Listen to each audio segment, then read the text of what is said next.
Bismillahirrahmanirrahim. Assalamualaikum warahmatullahi wabarakatuh. Alhamdulillah, bertemu lagi dengan mata pelajaran IPS untuk pertemuan kedua ini. Semoga kita semua selalu sehat dan dimudahkan dalam mencari ilmu. Langsung saja kita masuk ke bab pertama, manusia, tempat, dan lingkungan, dengan materi pengertian ruang dan interaksi antar ruang. Sekarang masuk ke pengertian ruang. Ruang adalah tempat di permukaan bumi, baik secara keseluruhan maupun hanya sebagian yang digunakan oleh makhluk hidup untuk tinggal. Ruang juga dapat diartikan sebagai wadah dari semua aktivitas manusia, hewan, tumbuhan yang ada di permukaan bumi. Ruang tidak hanya sebatas udara yang bersentuhan dengan permukaan bumi, tapi juga lapisan atmosfer terbawah yang memengaruhi permukaan bumi. Ruang juga mencakup perairan yang terdapat di permukaan bumi, yaitu laut, sungai, danau, ataupun yang ada di bawah permukaan bumi, seperti air tanah, sampai ke kedalaman tertentu. Nah, jadi ruang itu adalah tempat yang ada di permukaan bumi yang digunakan manusia ataupun makhluk hidup untuk tinggal. Bukan hanya di permukaan bumi saja, ruang juga mencakup lapisan atmosfer terbawah dan juga perairan yang ada di permukaan bumi maupun di bawah permukaan bumi tersebut sampai ke kedalaman tertentu. Karena kita sedang membahas ruang dan interaksi antar ruang, sekarang kita masuk ke pengertian interaksi. Interaksi merupakan suatu proses yang sifatnya timbal balik dan mempunyai pengaruh terhadap tingkah laku, baik melalui kontak langsung atau tidak langsung. Sedangkan interaksi antar ruang adalah suatu cara mengelola ruang-ruang berdasarkan potensi juga permasalahannya, dan keterkaitan suatu ruang dengan ruang-ruang di sekitarnya. Interaksi antar ruang dapat berupa pergerakan orang, barang, atau informasi dari daerah asal menuju daerah tujuan, atau dari suatu daerah ke daerah lain.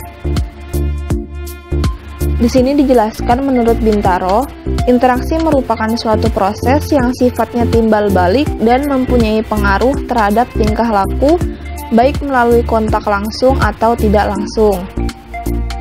Seperti yang sudah dijelaskan tadi, interaksi itu bersifat timbal balik antara dua orang atau lebih. Karena kita berbicara mengenai ruang, maka di sini sifatnya timbal balik antara ruang yang satu dengan ruang yang lainnya.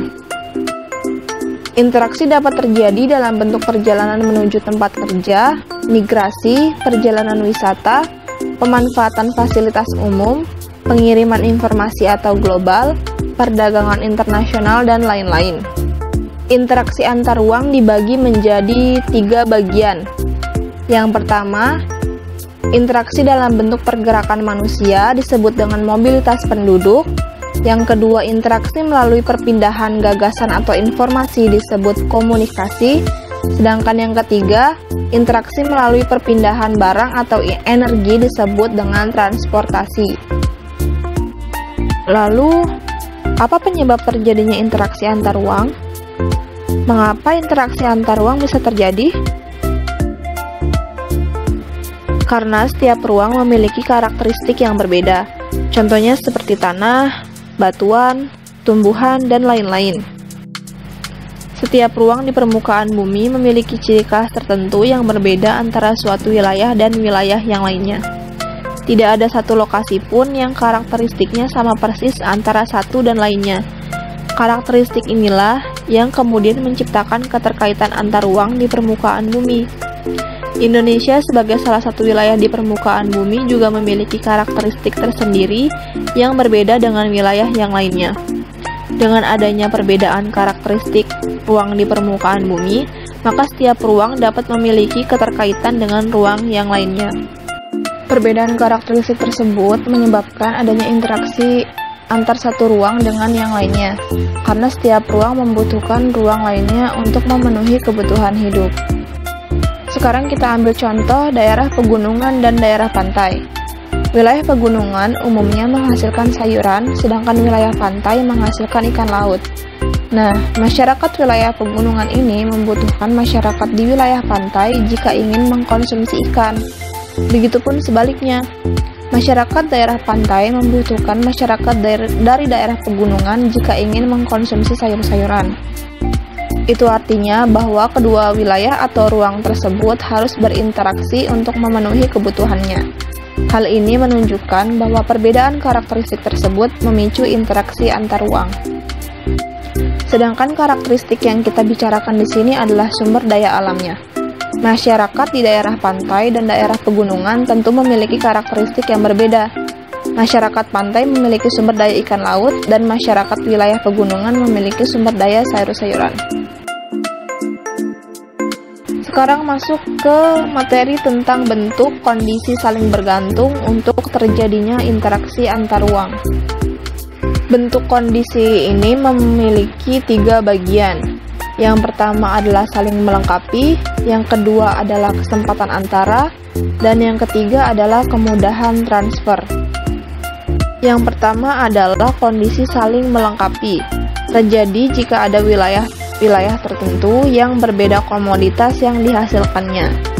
Jadi kondisi saling melengkapi ini berinteraksi melalui perdagangan atau jual beli. Yang kedua adalah kesempatan antara, merupakan suatu lokasi yang menawarkan alternatif lebih baik sebagai tempat asal atau tempat tujuan.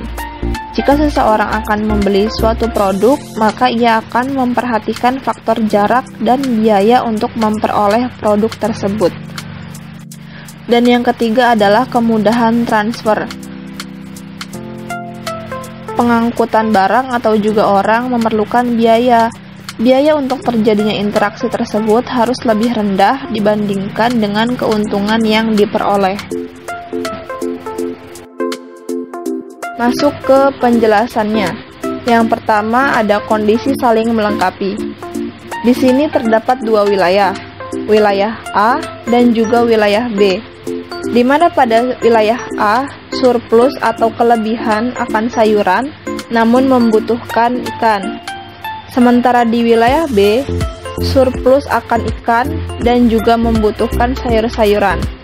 Kedua wilayah ini saling bergantung dan saling menguntungkan dan juga saling melengkapi. Wilayah A dan juga wilayah B saling melengkapi dengan cara berinteraksi melalui perdagangan atau jual beli. Yang kedua ada kesempatan antara, di mana di sini terdapat wilayah C yang letaknya lebih dekat dengan wilayah A. Wilayah C ini surplus ikan dan membutuhkan sayuran. Karena jaraknya lebih dekat, maka ongkosnya pun jauh lebih murah untuk menuju ke wilayah A. Penduduk pada wilayah A menjalin kerjasama dengan penduduk yang ada di wilayah C, sehingga hubungan antara wilayah A dan juga wilayah B semakin melemah. Dan yang terakhir ada kemudahan transfer. Wilayah A akan menjalin interaksi dengan wilayah B apabila sarana dan prasarananya mendukung. Jalan yang rusak dan sulit untuk mencapai akan mengurangi kemungkinan terjadinya interaksi karena biaya untuk mencapai juga akan lebih mahal. Sebagai contoh, seseorang akan menjual sayuran dari wilayah A ke wilayah B. Namun, jalan menuju wilayah B mengalami kerusakan sehingga tidak bisa dilalui. Akhirnya, orang tersebut tidak jadi untuk menjual sayuran ke wilayah B. Mungkin sekian pembelajaran untuk materi keruangan dan interaksi antar ruang kali ini. Untuk tugas pertemuan kali ini, kalian harus menganalisis interaksi antar ruang yang ada di lingkungan sekitar tempat tinggal kalian. Dibuat tabel seperti yang ada di buku paket halaman 4. Alhamdulillahirrabbilalamin. Saya akhiri. Syukran. Wassalamualaikum warahmatullahi wabarakatuh.